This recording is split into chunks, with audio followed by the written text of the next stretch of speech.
That's right. Thank you, Britton. We are talking about some big movies opening this weekend. Devin D. O'Leary, The Weekly Alibi. And just so you know, The Alibi's movie guide is on newsstands this week. So this is the issue you got to get if we're talking about movies. The big one this week, and I think a lot of New Mexicans very excited about it because Mr. Bryan Cranston is the reimagining something of Godzilla. Reboot, whatever you want to call it. Reboot, whatever it is. Let's take a look. You are not fooling anybody when you say that what happened was a natural disaster. All right, so let me preface this by saying I am very excited to see this. I really want to see this. Well, that said, is Hollywood just rehashes of rehashes? The answer is yes, of course. They redid this in 1998 with Matthew Broderick. They tried before to do this. I think the big relief here is they've done it right this time. Okay.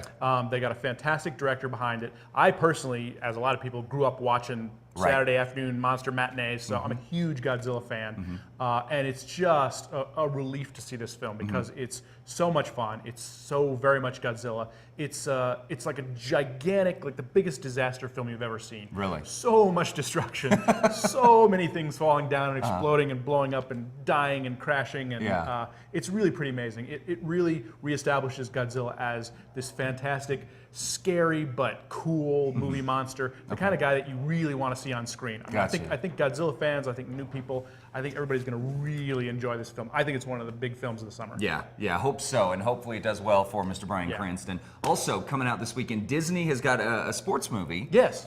With Don Draper, as I was reminded. John Hamm, $1 Million Arm. Tell us a little bit about this picture. Well, Disney has been doing these sports films for a little while. They did Miracle, they did Remember the Titans, these sort of true life, feel-good sports films. And this one's a little bit out of the ordinary. It's based on a guy who was a sports agent in LA, and his career was kind of going downhill a little bit, and he came up with this crazy idea to go to India and try and recruit cricket pitchers to play in Major League Baseball. Okay. Baseball isn't really played in India, but he thought this was a crazy idea. And so it's about this guy, John Hamm, who goes out there, finds these two young, really promising talents and brings them back to LA.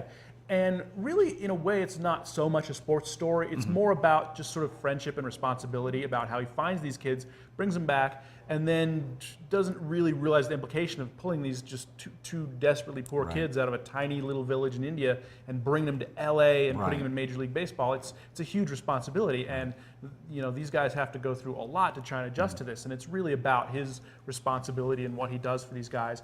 And really, it's a genuinely uplifting, a genuine feel-good kind of film that I would recommend beyond people who are just interested in sports or baseball, because it's not really a lot about baseball. Gotcha. Okay. The third one, starring Tom Hardy, but this one I'm trying to wrap my brain around in terms of what genre we're talking about. It's a very unusual film. Okay, let's take a look.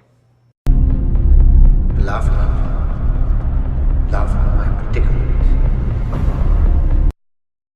All right, so what can we expect from this film? Well, Tom Hardy, of course, who played Bane in Dark Knight Rises, great actor.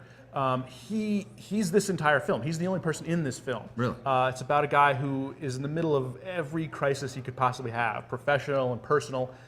His entire life is falling apart in this one night as he's driving home in his car and talking to various people on his cell phone. And that's the entire film. It's entirely set in his car. It's just him talking on the phone. And it sounds like, well, how that can't be at all exciting, but it's a really intense, incredibly dramatic film, and really it's all on his shoulders, and he's an amazing actor to pull off this level of drama with nothing. I mean, there's no props, there's no one else to act against, and it's a really just very well done film. I think if people can be talked into going to see it, they'll really be surprised. They really like it. Okay, great. And then last but not least, going on with the midnight movies at the Guild, if you don't feel old, you will after this, because we're talking about the 20th anniversary of Pulp Fiction. Yeah, hard to believe, but it's been 20 years. 1994 was a huge year for film and for independent film. It's really the first year that I was full-time being the film editor of the Alibi, and so I came in this incredible time, and Pulp Fiction was enormous at the time, of course, influenced an entire generation, an entire decade worth of filmmaking, and 1994, 2014, so we're here at the 20th anniversary. Here we are, so that's going on at the Guild Cinema. That'll be Friday and Saturday night at 10:15. It's 10:15. We'll be going all night with that one. Okay, fantastic. All right, again, folks, like I said, the Weekly Alibi this week is all about the movies, so for more information, for all of Devin's reviews, pick up a Weekly Alibi on newsstands now or head over to thealibi.com, and we are going to head back into the studio with Brittany.